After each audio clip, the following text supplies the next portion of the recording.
Postcast Fish Talk. Today is episode 1, and I am Rachael Post. I'm Brian Post. And tonight we are joined by Maggie Carsello and Tiffany Leal. Little bit about both of them. Maggie has done her first Opens in 2024, which got 10th place on Leech Lake. Awesome job for your first year. Ninth. But not counting. Perfect. I'm just kidding. And you are one of the BassmastHER ambassadors, which is awesome.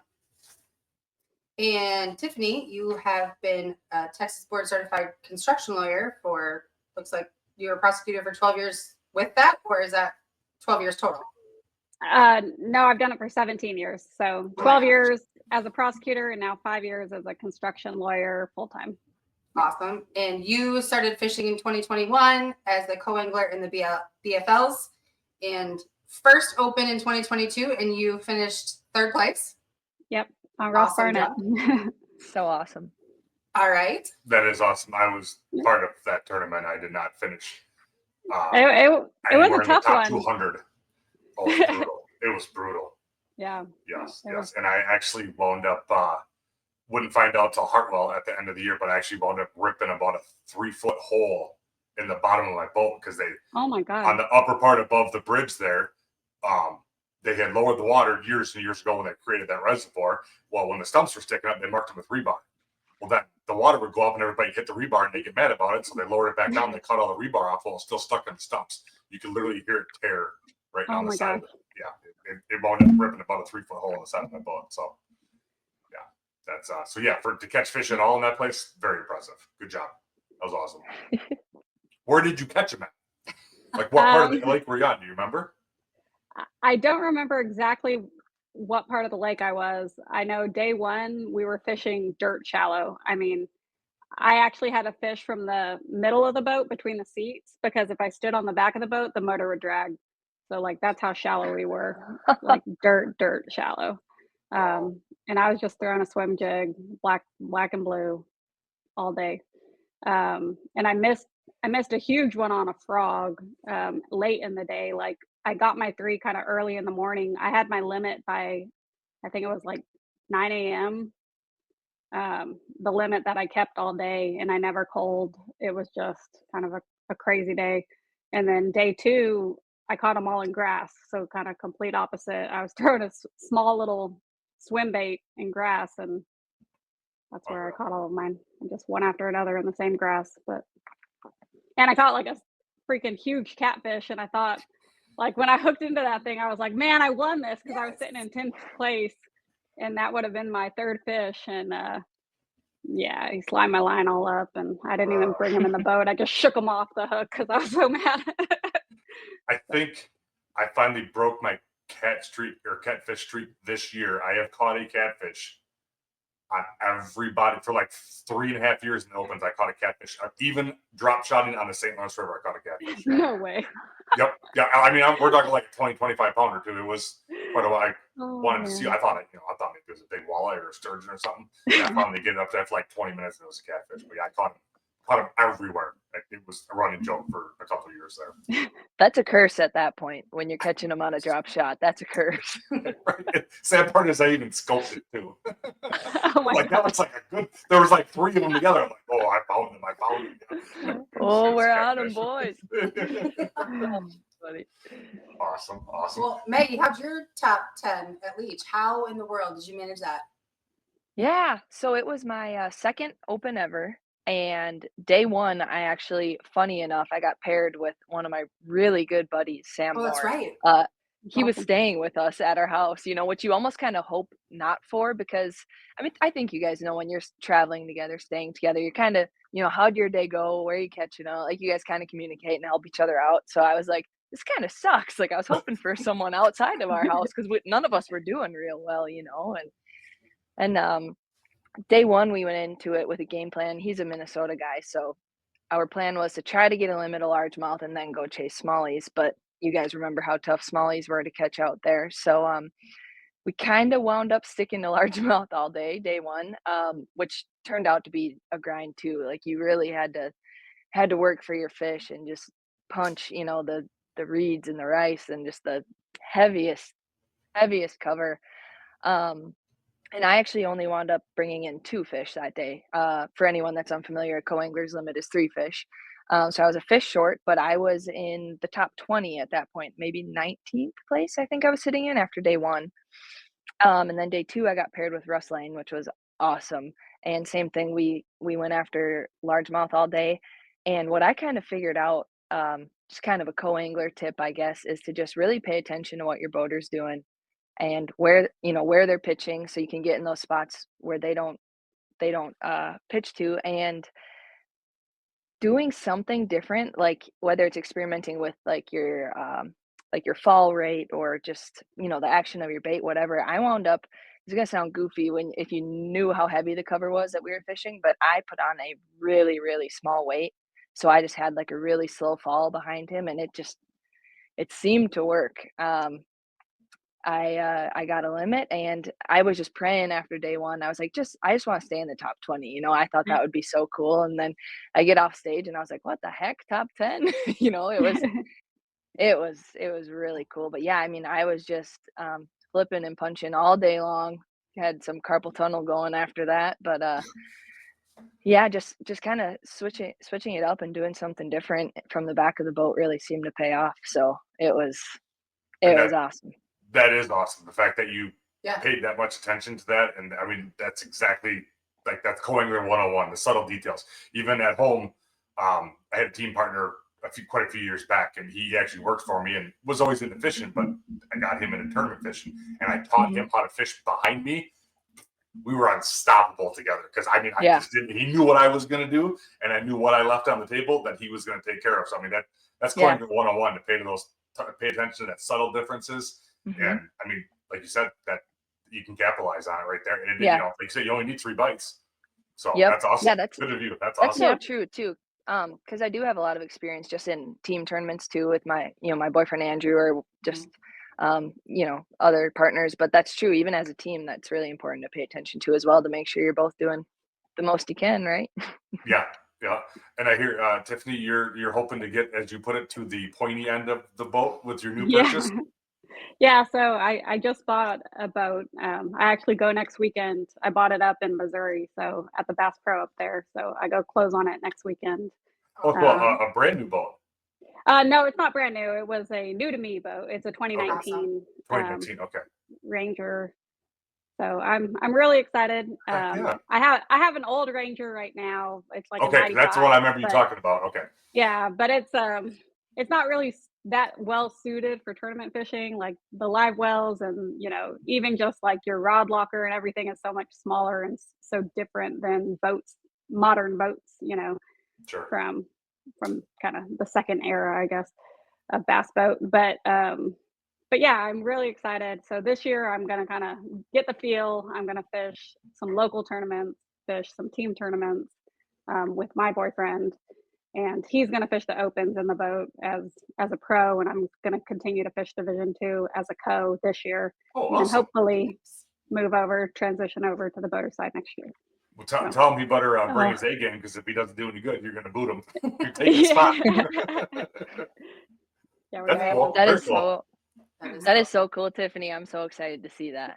I'm really excited. Awesome. This will be my 4th season in the opens as a co-angler, so I feel like I've gotten a good breadth of different bodies of water, because when I started, I really was only used to Texas fisheries. So it was a lot of these lakes. I've pushed myself really outside of my comfort zone, like St. Clair. And when we fished together, I'd never fished water like that. Like I just had never experienced smallmouth fishing or fishing just a giant flat, and so it's very different than Texas lakes. And she has the most badass hook set with a drop shot I've ever seen. Like, we're talking slackline. Like, I stopped and watched it. Oh, I'm like, holy cow! Like, you just crossed that one's ice and you're throwing a spinning rod. It was awesome. And she both flipped him on top of it. It was great. Sometimes so it's cool. not good. At the last tournament of the year, I freaking cracked my glass rod in half. Because it was just instinct. Like, the fish hit it, and I I cracked it instead of like leaning in and reeling up like I should with the cranking rod, and I literally just snapped it right in half. So be careful at with the St. hook set. You did well at St. Clair though, didn't you? Yeah, I ended up cutting a check. I did pretty good. Yeah. Yeah. Yeah, I think there were at least 3 of us ladies fishing that tournament, Mhm. and 2 of you guys cashed a check at that Yeah, one, which yeah. was awesome. Disclaimer, I was the only one that didn't, but it was my first time, okay? Or It that was was your that first was that was open. fine. Hey, you And went you did out, great. you came back, you caught fish, you were safe, and you weighed fish well across state. So that's a win for the first one. Yeah, absolutely. Was that the one where Maybe you you didn't cleaned get up the out at leaks the like start? the next one. I'm sorry, About what was right. that? Was that the one where you didn't get out at the start? Wasn't your boat or have boat troubles? Was that there? Yeah. Both days Oh. I had pretty bad boat troubles, and then yeah, I hate to say this, but it happens, you know. Yeah. But day 2 we actually had live well issues too, and we made the run all the way to Huron, and that made my day. After fishing St. Clair, like just sand and grass for a week straight, I was so excited to go see big rocks and boulders and clear water. We were just sight fishing, you know, just chucking a drop shot at big dark smallies. It was so fun, and I was on top of the world after a terrible day 1. And then on our run back, we had live well issues, and 2 of my fish unfortunately expired, which hurts our hearts Yeah. bad. I know Yeah. as bass anglers. Yeah, I hate to say that, but it happens. It does happen. At least they don't go to waste. They usually go to a local food pantry and stuff, and they Right. help a family in need. So that's good. But Yeah, and absolutely. anybody that's at tournament angler, we all do anything we can to Yeah. try to make sure we release them as healthier than we found them, and they're there for Yeah. the next time. So Yeah. definitely. But yeah, I think I would have had 9 pounds 9 ounces that day, and then the 2 fish penalty took it down to 7-9. But so, you know, I was still, it is what it is. Yeah.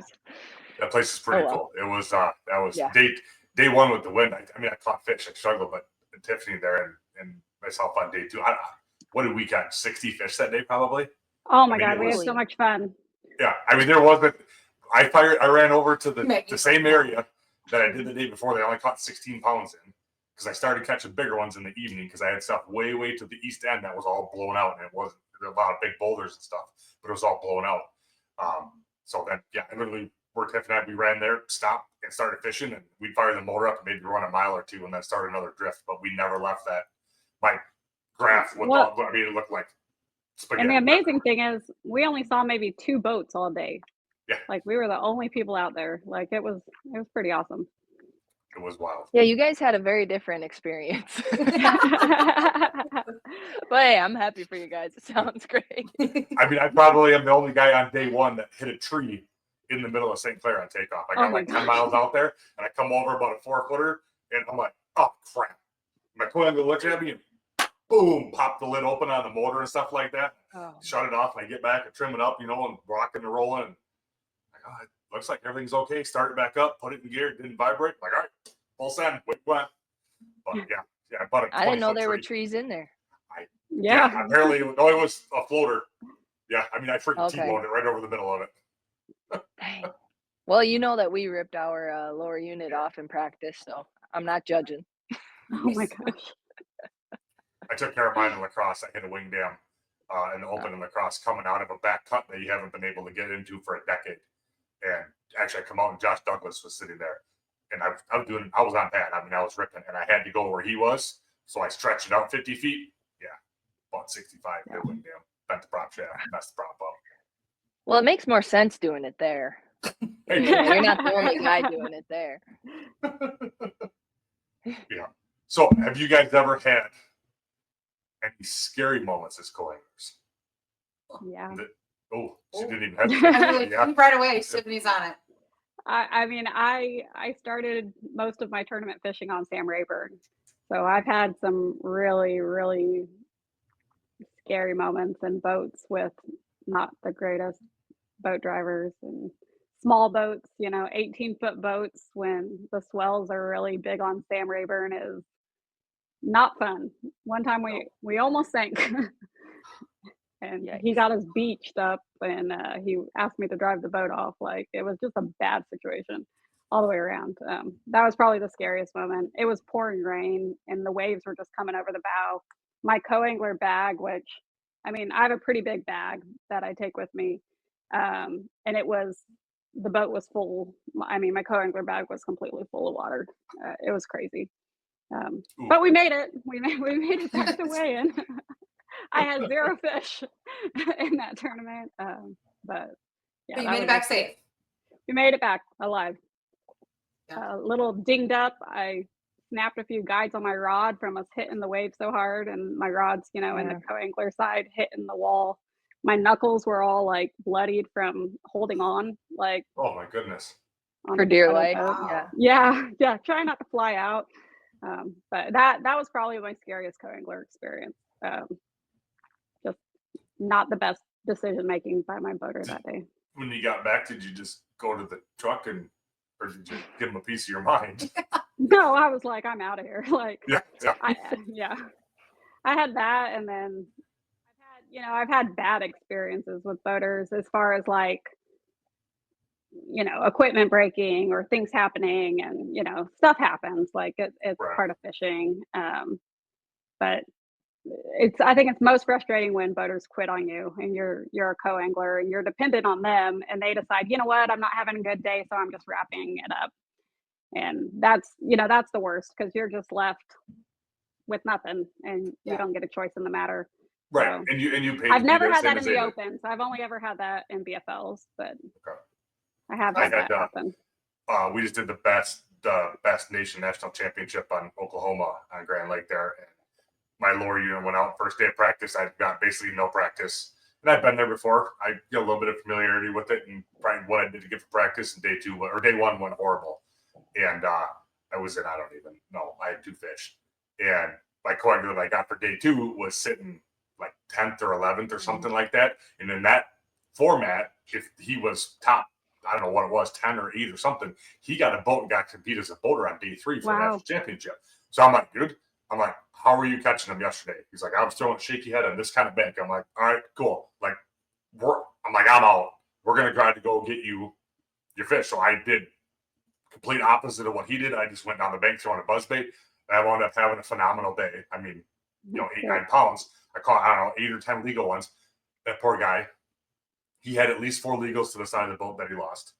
Oh no! And he'd be like, I got a bite on that point. I would back him up and hold him there, and I would just not fish. Like, I tried my cape. Like, this looks right compared to what we're seeing. Like, you should throw right there. And I would just pass by. I wouldn't cast. I'd throw it there side of the boat, and he'd throw up there, and he'd have a bite, and either miss it or come on. But it just wasn't that poor guy's day. He tried so hard. I felt so bad. I did everything I possibly could outside of hand of my rod, which I don't think is legal. But to get up 5 fish, but yeah, it was heartbreaking, because he was pretty pumped going into day 2. Maggie, any scary stories for you? Sucks. Yeah, well, I'm sitting here trying to think, like, I don't want to call anyone out. Like, I don't want someone to listen to this and be like, that was me. That's me. I mean, well, I'm not afraid to call Andrew out, because we fish club tournaments too, and I was fishing with him for one of them, and we were at Sturgeon Bay, and we were making the run all the way to Chambers Island. Ooh. And just glass, flat calm, so he's ripping. I mean, Andrew really has 1 speed all the time. He's over. I don't know if he can hear me or not. If he shows up, that's a yes. Right? But, just ripping, and rollers out there can just come out of nowhere, so we're just ripping, and all of a sudden we're flying through the air. I'm not kidding. Like, I have never caught that much air in a boat before. It was nuts. That was scary. But I don't know. I have had some not so great experiences as far as, like, Tiffany said about, like, equipment or whatnot, which for the most part is obviously out of their control. But I feel like I've been so fortunate with just fantastic boaters for the most part, and pros. I will say, if you're listening to this, it wasn't your fault, but our run back from Huron to St. Clair, taking that river back, there were huge, like you said, Brian, just huge pieces of timber floating in that river, and that river's really rough with, like, the break walls on the sides, and all the boat traffic. It's just all these different wakes and waves crashing, and we were kind of ripping on our way back, and my eyes aren't real good. Up close, they're fine, but at a distance, they're not great. And he says to me, he's like, if you see timber floating, let me know. And I'm like, okay. I'm like trying so hard to see it. And he's Right. just, I felt like I was in a video game. Like I felt like I was playing Mario Kart or something. He's just like weaving through all like huge logs floating in that river. Like it was fine. He did great, but just the thought of hitting one of those was a little scary. But he did great. He was a professional. It was insane. I've never seen someone dodge and weave and duck, and I don't even know what he was doing, but yeah, I was a little nervous. I was white knuckling it there for sure, but we That's made awesome. it. You can dodge a wrench, you can dodge a ball, right? I'm glad the you only- picked up on that. Yeah. Right. I think the only one where I've been with you was the Arkansas River when we went to practice and we had that storm. And we got stuck on an island, and It was technically our honeymoon. yeah, it was supposed to be our honeymoon to practice fishing for an open, and it was there. Well, water been really high, so it's flooded. So it was like you said, you're playing like Frogger and you're dodging trees, and then it stormed. I've never seen log jams like that. They would be like 2 miles downriver and they'd be shore to shore. And it'd be anywhere from trees with root balls to limbs, and you'd go for however far, and then all of a sudden you have to stop and you just idle through them and like push off of them like to get around through. It was insane. But we waited out the storm on an island. Yeah, it was coming across, and I'm like, ooh, we're not gonna, like, we need to tuck behind this, so it's not gonna be good. So yeah, we're standing on an island on the sand, and she went. That was and hid in not the the woods in front of island the bucket. vacation you That was hoped for. not. No, it was not. It definitely was not. We made it back safe. It was Yeah. fine. To be fair, I warned her 10 years ago. Like, I don't do sitting on a He beach. doesn't do actual vacations now. No. What else you got? All kinds of things. What you guys have as co-anglers on the back of the boat? Obviously, you're somewhat limited to the water you're fishing and to potentially the technique that your boater's using. Are there go-tos? Do you ladies have go-tos for like, hey, this is always going to be tied on no matter where I'm going? What do you got, Tiffany? Probably my top three as a co-angler is a Texas rig, a shaky head, and this little swim bait. Swim bait. Okay. All right. Mm-hmm. Awesome. Yeah, those What are good about you, ones. Maggie?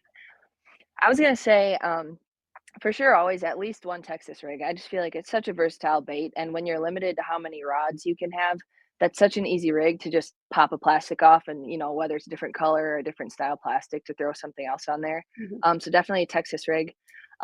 Truthfully, a drop shot. I feel like those are a lot more versatile than people give them credit for too. The different ways you can rig your bait on there to make it a little more weedless, or also living up north, I'm probably biased, but definitely a drop shot. And then I'm not afraid to admit like some sort of stick bait, whether it be a Senko, or I've been using the Carcity pig stick now. They work. Like when you're in a bind, you need to catch a fish, whether it's skipping them under docks or it's just such a good bait to have on as a co. Like I said, when you're fishing behind someone, just having that really slow, like flutter falling action, it just, I will probably almost always have one of those on as a co. Yeah. I've won a lot of money on that. I'm 100% in with you Yeah. on that one. So as goes with those, you guys only give 3 selections, but do you have trouble? Like I have a shop, much like the wall behind you. I got 40-foot of pegboard, and I got boxes and rods and crap, and my truck's full, my boat's full when I leave, and I still feel like I forgot something. Mm-hmm. How hard is it to condense down to ride in somebody else's boat knowing you've got that tackle bag? It's hard, especially because a lot of times your boater will tell you you're fishing a certain type of water, and then you actually get out there and it's not what you envisioned, even though it's what they described. And so I think that's the hardest part, is like being able to change course on the water, not knowing what you're stepping into. And so not only do you have to bring the right rods, but then you also have to make sure that you have the right tackle in your bag to be able to make those adjustments on the water on the fly. Because I've like had my game plan and been so set in my ways of what I plan to throw, and then I get out there and I'm like, oh, this isn't going to work at all, and you just have to change it up right there. And so I think that's the hardest part with bringing tackle as a co-angler. What do you think, Maggie? I could not agree more. The amount of anxiety packing my tackle bag as a co-angler gives me, I spend hours doing it, and I'm just I'm comparing it's just, I get really stressed about it, honestly, but I just try my best to be prepared for anything, even if it's just throwing one pack of a certain kind of baits in there just so that you have them. Um, a lot of my pros have always been really great. When you do the phone call the night before, I'll just ask, I'll say, if you're comfortable with telling me, if not, I understand, but just so I can kind of prepare and know what to bring. Usually they're really great about it. If anyone's interested in, being a co-angler, I'd highly suggest just being comfortable asking that because usually they're great about it. But yeah, I mean, you're limited to rods, you're limited to what you can fit in that tackle bag. You don't want to be that that brings way too much stuff because I know you guys hate that. Yeah, I But, don't like tripping. I always leave my back compartment open, and I Yeah. found about 40% of the time the They bags won't don't use fit in it. Or they just don't want to use it. it. Yeah, but I always tell Yeah, everybody, I always keep mine at my feet. I always tell everybody, you got Mhm. however many rods you want to manage with. I don't care.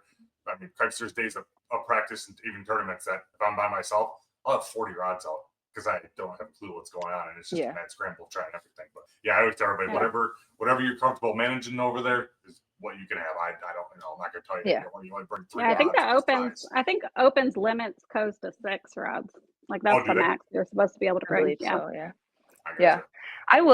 I do just want to throw out there too. Yeah, I know no one asked for advice, but if anyone's listening to this, whatever your pro does tell you that you're going to be doing, don't be afraid to still bring like those comfort, rigs or baits or whatever, because you're going to do the best fishing with what you're comfortable with and what works for you. Like if they say, "Oh, I'm throwing this," and that's something you've never done before that you're not comfortable with, don't just do that because you feel like you have to. There's multiple ways to fish different water, and what you want to do might work better too. So I always kind of try to do that too, like just pack those kind of my go-tos and my comfort baits, and seems to work for me. That's good. Definitely good to keep open minded because Yeah. anytime in the fishing world we think we know something, they let us know we don't. Well, and do you know how many times we've gotten out to the guy's spot and he goes, "This has totally changed since practice. Like we have to do something totally different now. This isn't going to work." So be My prepared fish for that. went somewhere. Yeah. Fish aren't here Fish aren't here anymore. anymore. Yeah. So you might go like that he might have said, "Well, I got this spot for largemouth," and then he's like, "They're not here anymore. We got to go for smallies." And then you'd be like, "Oh crap!"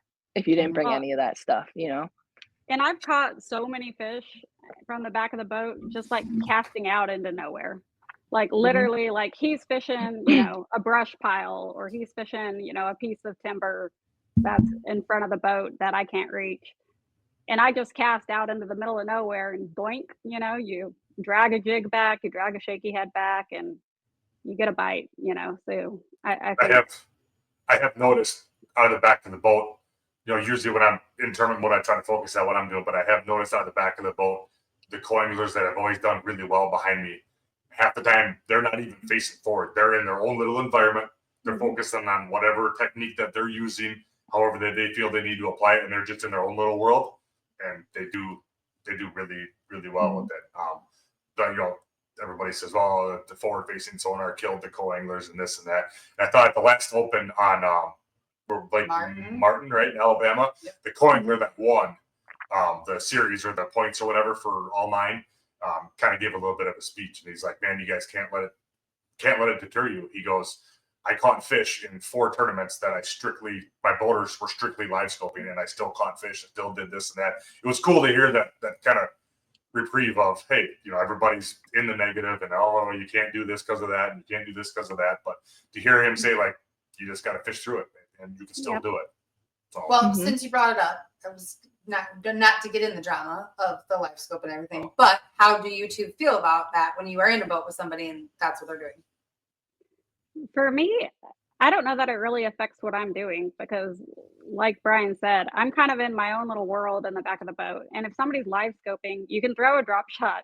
And I consider it cleanup fishing. You're fishing out of the back of the boat to catch all the fish because a lot of times with live scope, when that fish is coming after their bait, there's a whole pack of them coming behind it.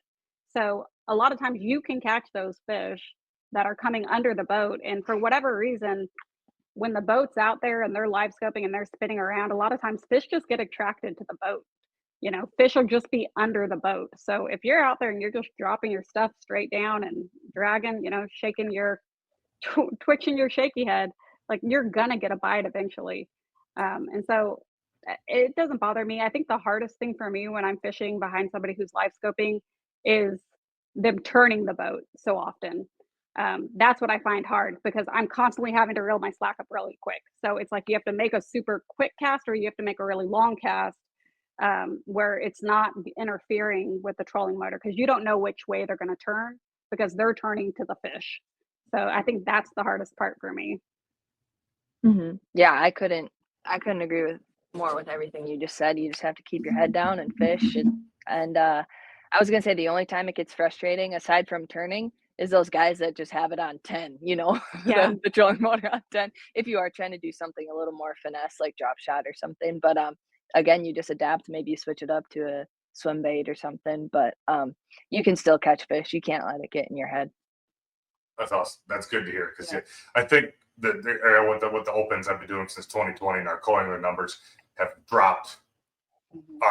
We're not anywhere near boaters to co-anglers. I think part of it might be live scope, but I think a bigger part of it is the off limits with the tournaments. Because if we're going to the Madison chain and Maggie's got 3 club tournaments and a local derby up there this weekend, well, she can't fish them.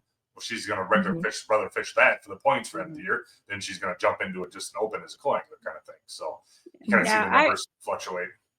I agree with that because the opens fish a lot of the lakes that I fish in my BFL trail. So a lot of times I have to make the choice whether or not I'm going to fish that full trail or I'm going to fish the open because it's in the off limits period. So I could see where like there usually a lot of local guys would be drawn to be co-anglers because they don't want to pay all the money to go be a boater, but they want to still compete in the open. And they don't do that because they choose to fish their local trails instead. Gotcha. And you said you're in Division 2, locked in co-angler, doing all 4, right? Confirmed, all 4. Yep. Awesome. That's cool. What? Obviously, you got experience on Rayburn. You got experience on anything else? No. So Rayburn will be the only one that I've fished before. So, which is part of why I enjoy fishing the opens. That's part of why I signed up in the first place. The first one I fished, like the first year I fished, the last tournament was going to be on Rayburn, and so that's initially why I signed up. But I've really enjoyed the experience of getting to go fish in different states and different lakes that I haven't fished before. And the opens kind of, especially as a co-angler, like it's the best guide trip you're ever going to get for the cheapest amount, Oh, yeah. So that's kind of how I think of it. And these are my little mini vacations. Like I'm like you, Brian. I don't go on real vacation. I just go fishing. So I like it. I drive all over the country and go fish. But so I'm excited to fish Kentucky Lake. I'm really excited about that. That's one that I hadn't fished that I've wanted to fish for a while. I'm actually excited to fish Leech Lake too because that's my style of fishing. Like I like dirty flipping. So you have not experienced a more aggressive largemouth, Maggie. I'm sure she can attest to this. Than you have like a butterball on Leech Lake. Those things are insane. That's awesome. So I'm really excited for this season. Heck yeah, that's very cool. Yeah, I haven't been I was on Kentucky Lake back in the day. I didn't know how to ledge fish, but we always had our spring championship down there. So the water was in the bushes, and I could go flip bushes. And my biggest claim to fame is I missed a $20,000 boat by 7 ounces. I finished 4th there. Yeah. So we were close. But yeah, I've been there now. Now it's basically a smallmouth mecca. You're talking 20, 22 pound bags of smallmouth with 6 and 7s mixed in there to win. So kind of looking forward to that. It'll be interesting fishing smallmouth FR South for me, but I'm in. Yeah. I'll try it. Maggie, you said 25 is still up in the air for you? Yeah, I would like to fish as many of the opens as I can. It just gets tricky for me because I do have a full-time job and limited PTO. And one of the tournaments I really wanted, if I was going to do a full division, it would have been Division 2, but one of them I can't do because of work. I have to work a show for work. So I'm trying to figure out what I think I can work out. Unfortunately, it looks like it probably won't be an entire division this time around, but that's okay. Like you said, Tiffany, I just kind of want to fish them to fish different water. I haven't fished outside of Wisconsin a ton. So just fishing different states, different water with different people, you learn so much. So I'm going to fish as many as I possibly can, but I need to figure that out really, really quick. Probably really soon. Reminding me. Yeah, I think the first Division 1 starts the end of January. think they start there's no- Division 1 starts super Oh. early.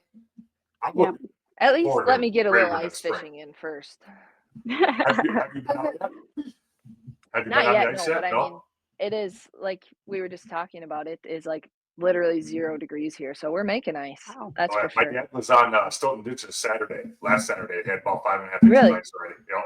Well, Wow. speaking of ice fishing, we did have one person sent a question, and that was they wanted to know how much ice you needed to walk on. Harvey Horn. I thought Tiffany responded and said she's in Texas. Obviously, there's no ice there. Tiffany, you want to come up and do some ice fishing? I've never ice fished. I never have, so I may need I've to got try that. I've got hunting heaters, and it's kind of Right. like what did you call it when you're at Martin Lake there in your fancy tent? What do you call it? The fancy Like camping. glamping? Yeah, Oh, my glamping. glamping. Yeah, My that's glamping. basically what we're doing ice fishing. It's not my dad and the neighbor when they go 3 days a week, they're out there, no huts, no nothing. Usually I got a group of buddies or I got the kids and we got heaters and snacks and libations and yeah, it's a good time. So Tiffany, please let us take you ice fishing. It'll be so fun. All right, can- I'm game. I'm game. I'm I'm telling you, willing Maggie, to we try can it. market it. I am a Texas girl. Like, it was 85 here last week. So, We'll keep you warm and safe, we promise. Yes, for sure. Yeah, we won't be like the guy at Puckaway, like an hour and a half to the north of us last week. I'm not sure if you saw the With the pictures car? that drove the Jeep No. across Oh, the the lake. car. I'm not sure how he made it that far, to be honest with you. He made it halfway across the lake No. and 4 inches of ice. Yeah, before he put it it wasn't thick enough to drive on yet. No. No. So how do you know? Like, how do you know if it's thick enough? down. You just Well, know? you tie a rope around your buddy who's bigger than you are, and you let him go first. Which we have done multiple times at deer camp because my buddy's cabin is on a lake. And he was like, well, one time we didn't have ropes, it was extension cord. And you give him an ice spud, we just send him out there. And I stood on shore. And then he got out there far enough. And I'm like, well, I'm out of rope, dude. He's like, I think it's good. So I'm like, cool. I stayed on shore, and then the rope was like 50 feet away. So we made that one. We did have one other one that I tied the rope off to the bumper of the truck because we had to kind of walk through the woods. We shouldn't have been out there that day because the ice was literally sinking. It was like less than 2 inches, and we didn't catch anything. But yeah, we tied the rope off the bumper of the truck on the road just in case we had to pull ourselves out.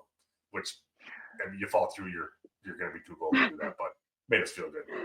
I'm going to give you the All legal right, so- disclaimer. Kids, don't try that at home. I was Right, gonna right. say, so for all of our listeners, don't do it that way. What we actually do is we go out, we have something called the spud bar. So you like bang on the ice, kind of get a feel for how deep it is, you drill a hole, maybe measure the ice. They say you only need like 2-ish inches to walk on, but I'm not that much of a gambler. Like, give me at least like 5, 4, 5. Oh, but they're biting so good, but it's 2. That first ice. I'm just saying, is it worth it? I I'm don't know. pretty- Like, pretty especially healthy, if you're fishing a lake with like springs in it or something, just Oh, be yeah. safe, please. Yes. Yeah, never. Don't sue us. Early ice do the buddy system for sure. Usually a sled Yeah. with the long rope on and stuff like that. So if you have to slide out to get somebody out, and usually a lot of times early ice like that, we're talking most of the water we're fishing is less than 5 feet of water. That's true. Which Yeah, can that's still true. be dangerous, obviously hypothermia and everything, but usually Right. it's pretty shallow, so you're not. And when you're out going on under. when you're out on early ice, wear your floating suit, wear your picks around your neck so you can get Yep. yourself out of your hole if you do fall through. But don't risk it. Not worth it. No. I don't think I've ever gone through. I've stepped in a hole or like get boy. on and off, like the Yeah. but never like up to my legs or up to my waist, but never actually gotten like wet. Never actually fallen through the ice. I've come really close a few times on some stuff that we shouldn't have done, but Maggie's a professional ice fisherman. Let's just let her tell stories. ice scenes that come together, then they back away, it makes open water, and you skid across it in a sled. Yeah. So, Oh, All right, back boy. to regular fishing because ice fishing is dangerous. what's your guys' earliest memories of just fishing in general, or tournament fishing, or what gave you the bug?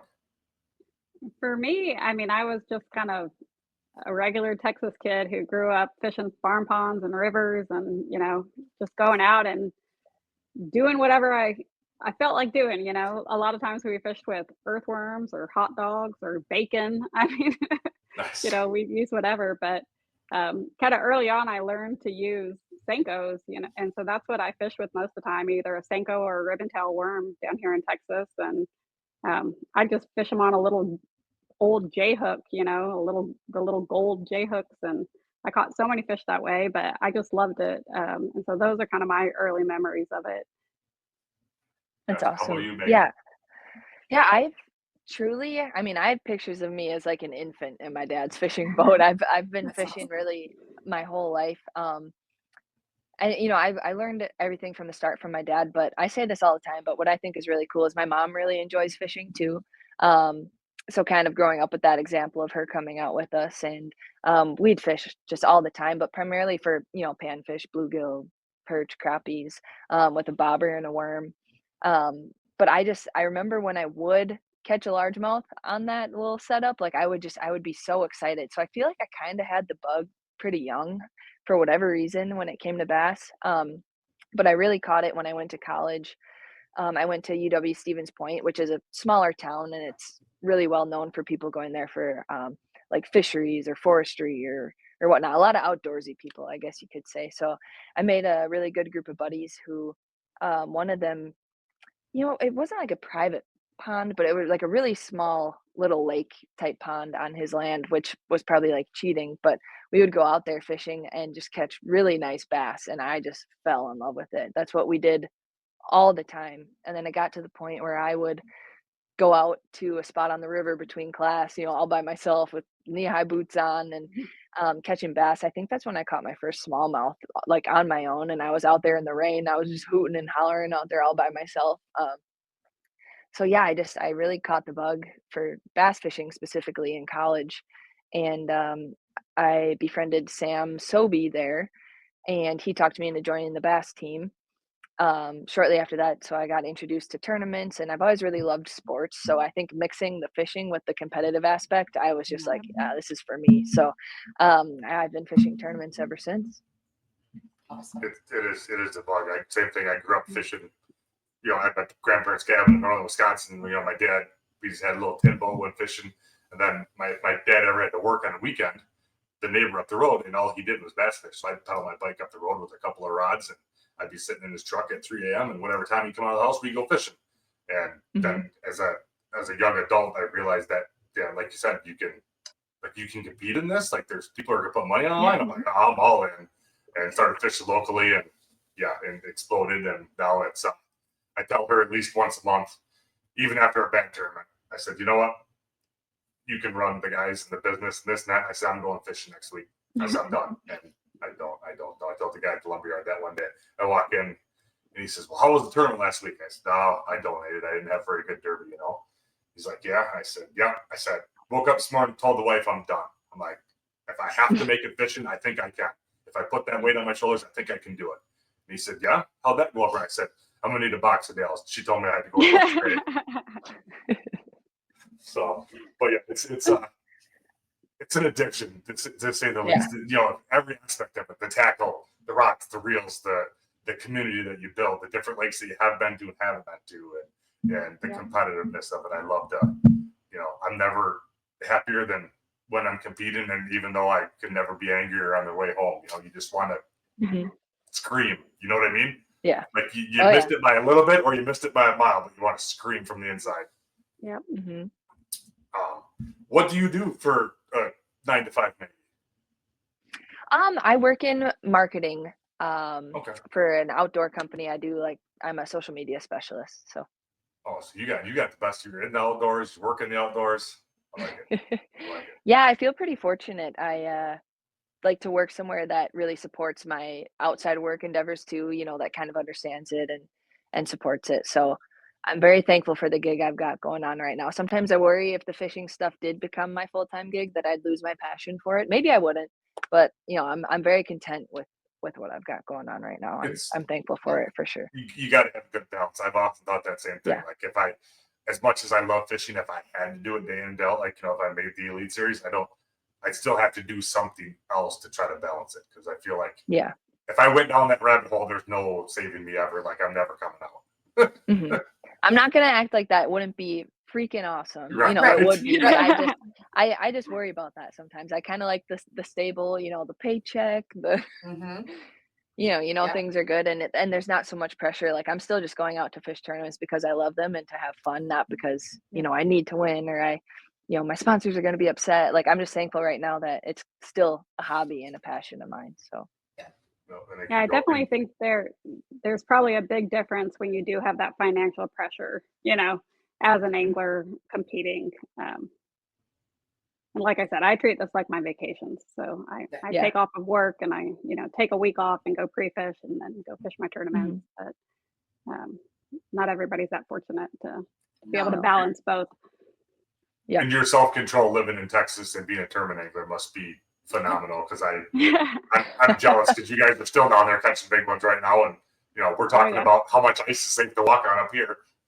I mean, the water's still warm enough here. Like I can go take my kayak out. I can wade in the water. Like it's awesome. it's still warm. That is awesome. You can do that all year long.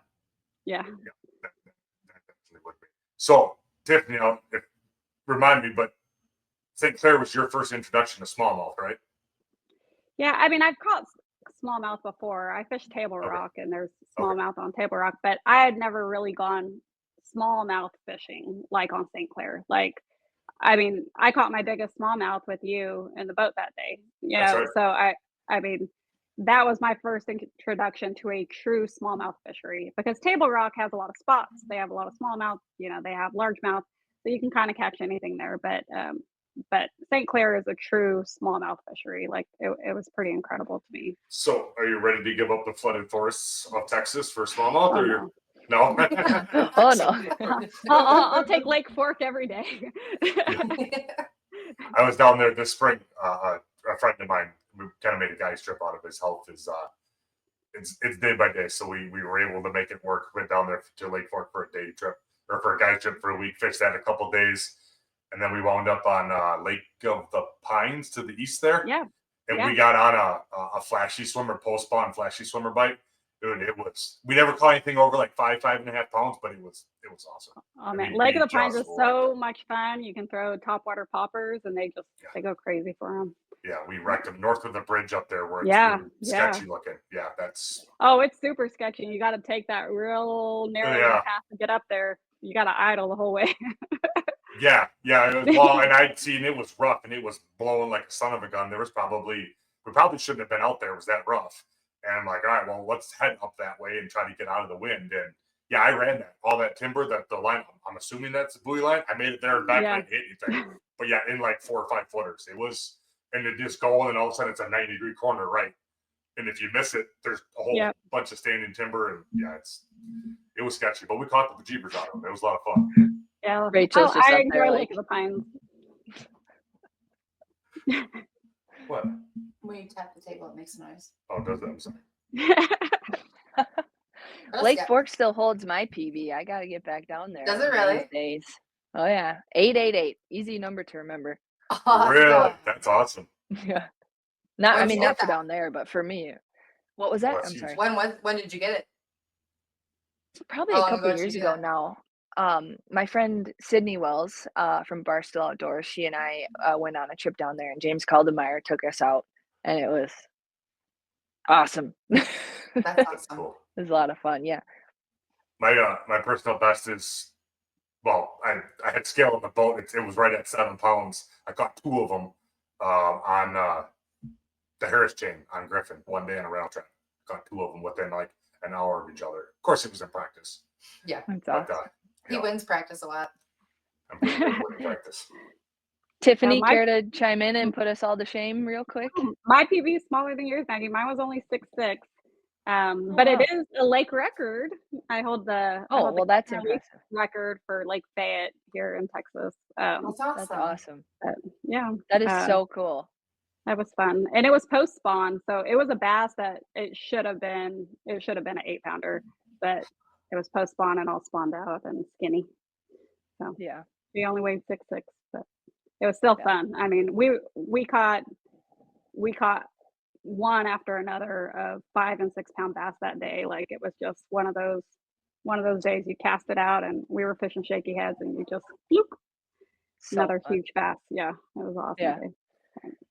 Sometimes That's I kick myself for not getting a replica of that 888, but I Yeah. was thinking in my mind, because that's huge for us up here, right? But in my Right. head, I was like, but for Lake Fork, I was like, down there, I feel like I need to catch like a double digit, for it to like Right. be Well, super significant out of that lake. But sometimes I'm like, I don't know if you're ever gonna catch one bigger than that, Maggie. You Right. well, probably should.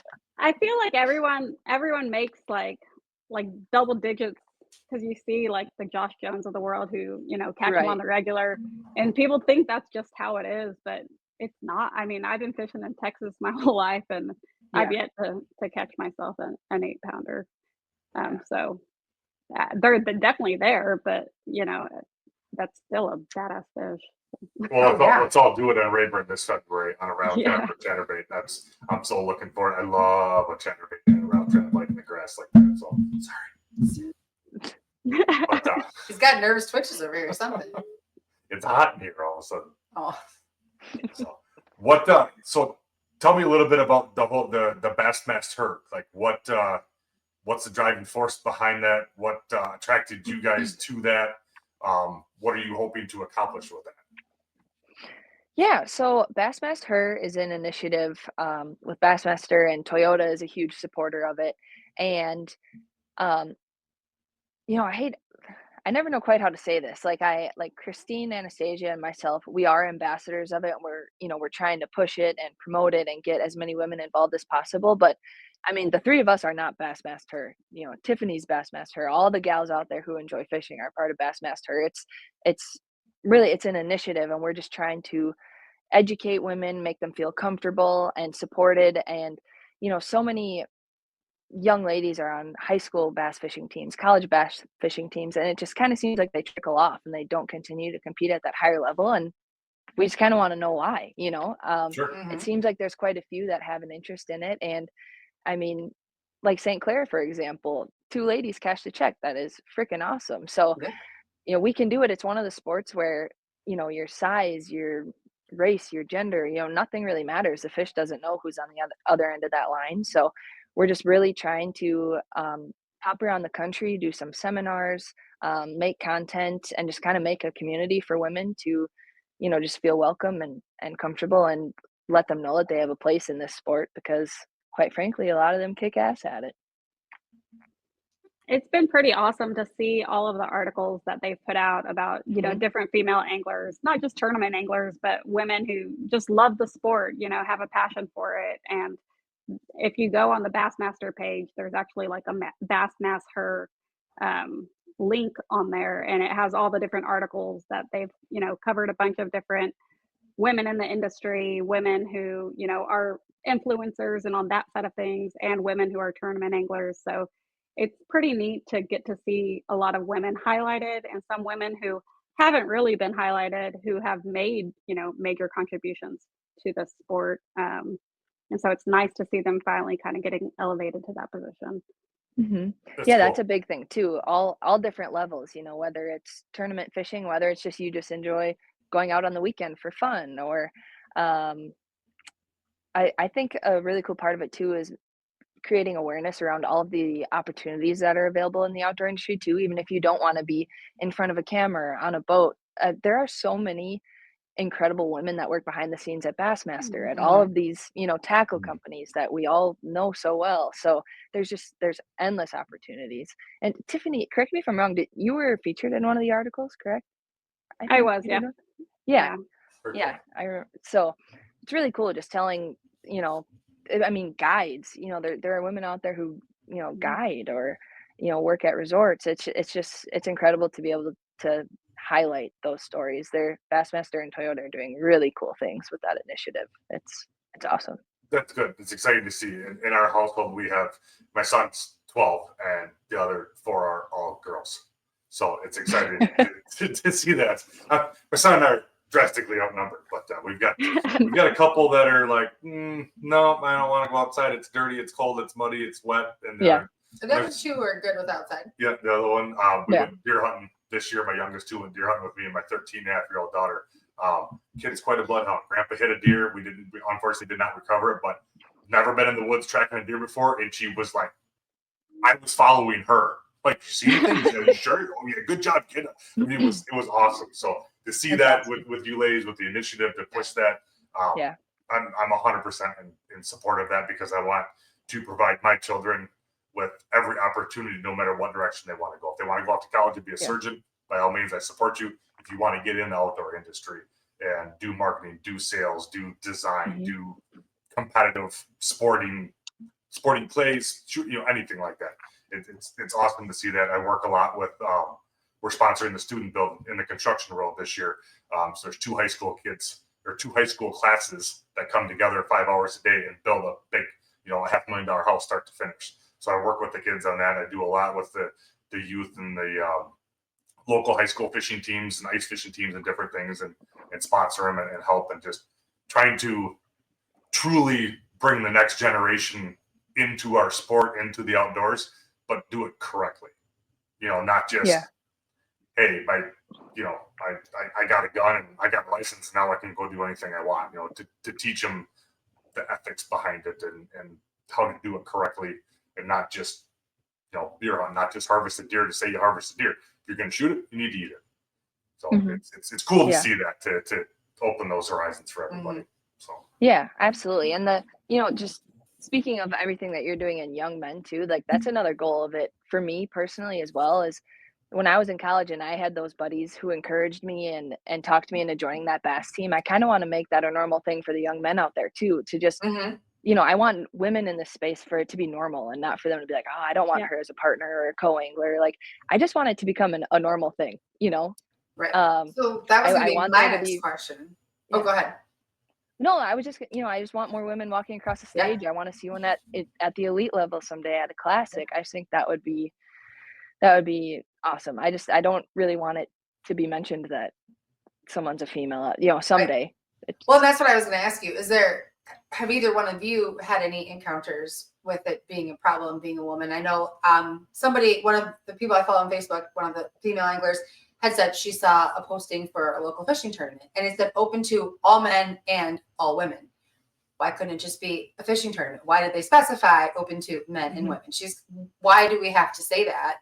And I know I've heard a couple stories. I know one specifically came from Tiffany to him about somebody having a problem with some of the women anglers and maybe not earning it. Do you ever feel that somebody's like, oh, well, you're just, because you're a woman, it's just you get treated differently? Or I would say on the tournament trail, I really haven't encountered that much. I've always had super respectful and professional boaters on the other end, who never made a big deal, other than I do get asked if I need to use the restroom, like probably way more than any man would ever be asked that. But other than that, and that I think they're doing out of respect. They're doing it because they don't want me to feel uncomfortable having to ask. And so I just haven't encountered that in the tournament fishing. I will say on the social media side of things, I do feel like there is for every 100 great people I meet, there's one asshole who has to make it sexualized or has to make it. And if you go on, yes, my name on social media is Texas Bass Babe, but if you look at my page, it is like the least sexy fishing page. Like I'm talking about baits. I'm out there fishing. Like I'm not in skimpy clothes. Like I'm in a tournament jersey most of the time, or a sweatsuit and hoodie. But there's always going to be that person out there. And I think for women wanting to be in the sport, like, you just have to let those people roll, block them on your social media and move on, because you're not going to change that person. But I will say as a point of encouragement, the counterpoint to that is that for every one of them, there's 100 great people out there. There's 100 people who will encourage you, who will help you. I've had a lot of boaters like Brian who I've become friends with. I would pick up the phone and call it. Like the last tournament, I picked up the phone and called Brian and said, hey, can I pre-fish with you? And so, I think there's great people in the sport who support women, who want to see women succeed. And I think they far outweigh the weirdos and creeps of the world. Oh, for sure. That's good. Maggie, what about you? Because you have so much on your social media and you have so many followers. Do you get any of those judgments or the haters or anything? Yeah, I need to stop letting Tiffany go first because I really feel like I couldn't play it any better than she just did. But she's so right. I was gonna say probably the hardest part about being a female fishing tournaments is like having to go to the bathroom or I won't get into it. I apologize, but obviously we have some other things that go on sometimes that can make Yep. it a little difficult, like things like Right. that. Sometimes people will give you a hard time. Most of the time, it's in good fun. Like the jokes at the ramp will be like, "Oh, she's gonna outfish you today." Right. Like they all, just silly comments like that. And um, I don't mean this in a bad way, so I hope that this doesn't get perceived like that. But I will say the energy you put out is the energy you will receive, right? So Tiffany, kind of like you said, I think um, both of us have pretty modest, pages, and I'm not hating on anyone that doesn't do it that way. I'm not saying that we shouldn't be able to go out on the 4th of July in a swimsuit Right. top to get a tan or something, but I just will say, like, just know you might be setting yourself up for some weird Mhm. comments. Maybe just don't post a picture that day if you don't want that, Right. things like that. But I will say if you put in the work and you eventually kind of prove yourself and earn respect. I think I used to get a lot more of a hard time than I do now. But yeah, there's still going to be that one jerk here and there. Yeah, I feel like for the most part, people are so supportive, whether it's supporters or, people we like Brian, pros or boaters or companies. There's a lot of people are incredibly supportive of women in this space. So I'm really thankful for that. But yeah, there's definitely a few weirdos or jerks out there here and there. But On a funny side note, you said you could potentially attract the wrong audience, wearing clothes for the 4th of July. A good friend of mine, and I have to say this otherwise he's probably never going to talk to me again. Shout out to Caleb Payne in Virginia, owns Feel the Pain Bait and Tackle. He found is it the Instagram? Maggie's Instagram. And he's like, she's from Wisconsin. Who is this girl? Blah, blah. Do you know her? Do you know her? He goes, I'm in love. Like he's way over the top. It's crazy, right? And then you did the whole with the Toyota and the sunglass hole and the hot dog. That just did it. Like she put a hot dog in her sunglass holder. Put him over the top. He's ready for a marriage proposal. Just so you're aware. I thought you were saying when I did that, he was like, nah, never mind. No, that was the nail in the coffin. Yeah. Oh, dude, it was. Yeah. He's like, that's she's it. weird. I love her. She's great. Oh no, Funny. He was already in love, and so I have to tell him my buddy Caleb so from Virginia loves you. I promised him I would say it. So did you hear that? all over the hot You better dog. act right. Andrew's got some competition in Virginia. all over a hot dog in the sunglass holder. Yeah, the hot dog thing so that was. funny. I thought I just about died laughing. I'm like, oh my god, you gotta check this out. I showed it to him. I'm like, man, you just put a hot dog in your sunglass holder. This is great. I loved when it fell out. That was I know. I almost didn't include that part, but I was like, I got it. No, that was the best part. That moment for sure.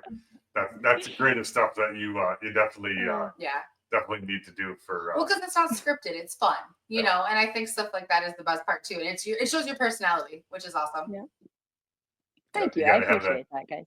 Yeah, you got to have that fun stuff. If you force it, yeah, you can tell. But yeah, when you're literally having fun and doing stuff, which her and I go, I've got a YouTube channel, and the last thing I want to do is talk to anyone or anything, or even be around anyone after I've had that tournament.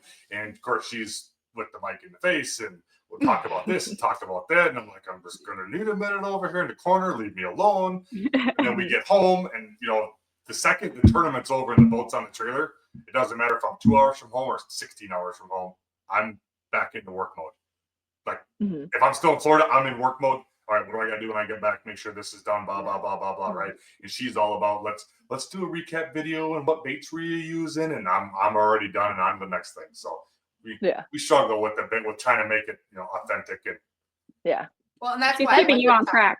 Right? Yeah. That's you why gotta I do talk it. to him after. Like even if he is mad, like that's I know you don't want to talk when you're mad, but other people do like to see that. Yeah. well, right, but I can't put what I really feel out on YouTube. They're gonna kick me off there. So Hey, we talk about being authentic, Brian. Yeah. Right? Exactly. It is what it is. That is one thing I've learned though. Like you are never gonna make everyone happy, when you're sharing stuff on social media. So you might as well just do what you like, make yourself happy and be yourself. Like that's all you can do. Yeah. And that's kind of the whole thought process behind this. The talking fishing, right? The best days, whether you had a good day in the water or not, the best days are at the dinner table on the road with a group of buddies, and you're all talking fishing stories at a cabin up north, on the deck of somebody's boat that just had a really good day, and you guys are all huddled around them and cheering them on, right? And this day and age, it's all about who canceled who and who's not paying this and who, it's all the negativity. And like my buddy's like, oh, you're just going to start another podcast. And I said, no. I said, it's going to be talking fishing with friends that I've made on the road from all over the country, all walks of life, all professions, all talent levels. We're just going to BS about fishing like the good old days. I don't care about you. Want that drama crap? Go somewhere else. That's not what we're just going to talk fishing because it's fun. And I'll say, one of the best parts for me of fishing tournaments is meeting people like y'all. Like, I mean, Maggie and I got, we've known each other kind of through social media, but we got to meet each other in person on St. Clair, like that's so awesome. Same thing with you, Brian. Like I've made so many friends just through fishing tournaments, and, I house, with a group of guys, and, we're just close as can be because you're there, you have your highs, you have your lows, you get to celebrate, and then you get to be pissed off and go eat burgers and have a drink together. When you all had a crappy day, or you get to celebrate the one guy who did, who won, and you're buying dinner. So that's one of the best parts of tournament fishing, I think, 100%. is the network and the people you meet. And that's what that's the club days, exactly, like the club days. It's back to the roots of it, if you will. Absolutely. Like Tiffany said before, I don't think there's a single pro or boater that I've had that we haven't like become Facebook friends or like check in here and there. It's so awesome. It's really neat. And I forgot to add something earlier when we were talking about women. You bringing up the negativity, Brian, made me remember. People think that like we're the only ones that get a hard time. You guys are terrible too. And I'm not saying that that's a good thing, but I mean, you guys are all giving each other a hard time too. It's not just the women. You guys are more dramatic almost than we are. I agree. I do my best to avoid that because I did a podcast not too long ago, and they asked me, I'm like, I just got here.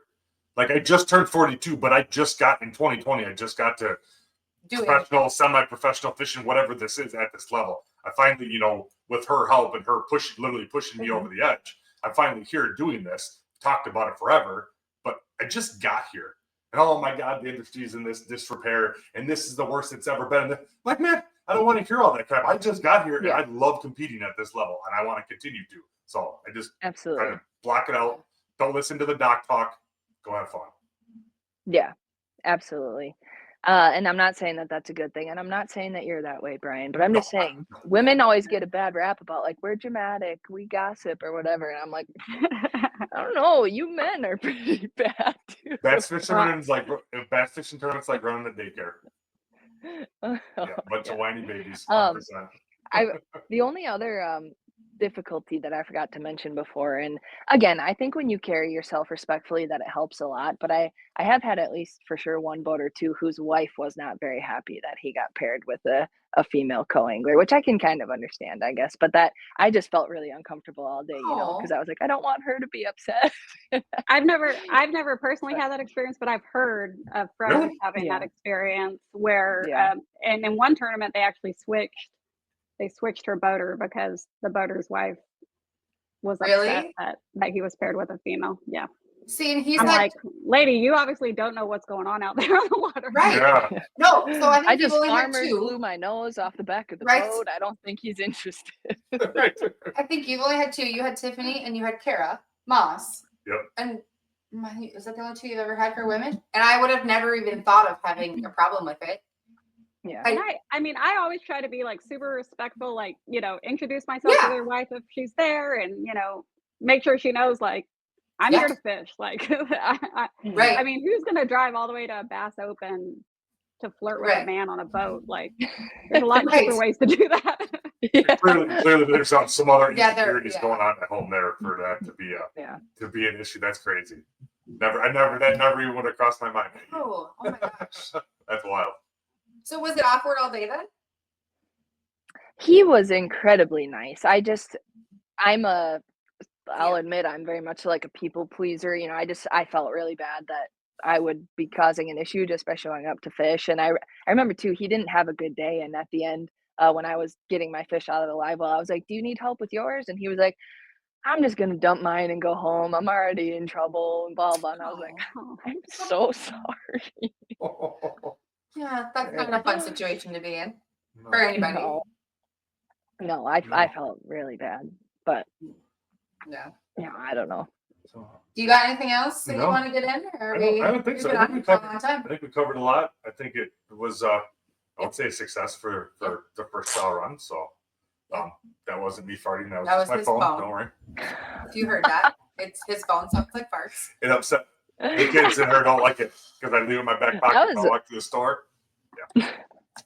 That was a perfect way to end this, if you ask me. Right. So give us Maggie, give us a shout out to some sponsors and whoever you want to say hi to, and how to find Yeah. you on your social media too. Yeah, absolutely.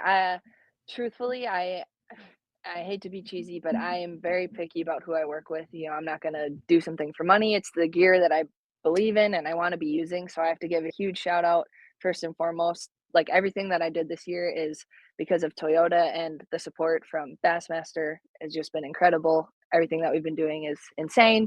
And then of course, Rapala and everything that comes with Rapala, Crush City, VMC, Suffolk's, St. Croix rods.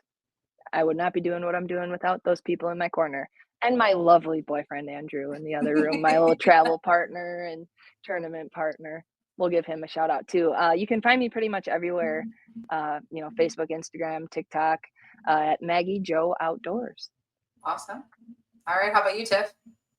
And likewise, my sponsors, I am also very picky with who I work with, and I only really work with brands and baits that I believe in. Number one, Yamamoto. I grew up fishing them. I love their baits. Bill Lewis, same thing. Old school Texas company that's now joined GSM. Buckeye Lures. Who else do I got? Bass Boats Wired. Shimano. I joined the Shimano team last year, and for me, that was just a dream come true. And so I'm fishing Shimano rods and reels. But yeah, awesome sponsors who have helped support me and continue to support me and grow in supporting me. So I'm very proud to get to represent those brands. Shout out to my family, to my daughter Taylor, to my son Xander, and to my boyfriend Nate, who is also my fishing partner, and who will be fishing on the pointy end of the boat this year. And except in our team tournaments, we've already decided that I'm fishing on the pointy end for the team tournament. Yes. So. I love it. I love it. Awesome. Everybody absolutely follow along with Tiffany. I am so proud to be on this podcast with you and to be fishing tournaments with you and everything that you do. Seriously, you represent women in the industry so well. Yeah, and Tiffany, your social social at TX Bass Babe, so Texas Bass Babe. Awesome. Pretty much on everything, on Twitter or X, on TikTok, Instagram. Instagram probably has the most content. I have a YouTube, which I need to actually put content on, but other than shorts occasionally. But same. Awesome. Well, thank you guys. Anything else? No, I think that does it. You guys killed it. Yeah. Thank you very much. Yes, thank you guys so much. Yes, Starting thank this you. wild endeavor. Yes, Yep. awesome. Thank you. You guys have a good night. Honored. Take care. Thank you. You too, guys. Thank you.